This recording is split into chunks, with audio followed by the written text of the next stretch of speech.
Après l'enveloppe exceptionnelle de 6 millions débloquée par le gouvernement de Polynésie, les chefs d'entreprise ont eux aussi manifesté leur solidarité au lendemain de la catastrophe.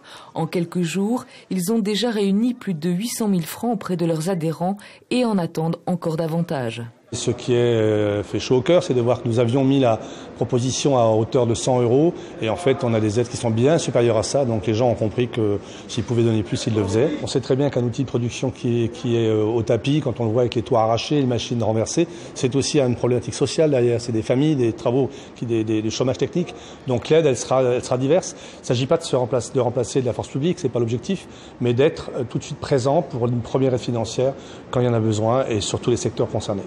Et puis il y a les initiatives individuelles, à l'exemple de cette Antillaise, infirmière scolaire au sein d'un établissement de Papeete. Patricia Pomponne a créé une page Facebook qui recense et rassemble toutes les bonnes volontés des Polynésiens. Ce groupe, main tendue, main saisie, accessible à tous, se veut un message d'espoir et de reconstruction. Quand j'ai mis en place ce groupe, je n'avais pas de doute sous l'élan de solidarité qui pouvait être mis en Polynésie parce qu'on est des îliens, on sait que dans les îles, on peut compter sur les voisins, nous sommes des ultramarins, donc justement, je me disais que forcément, il y aura des choses qui seront mises en place.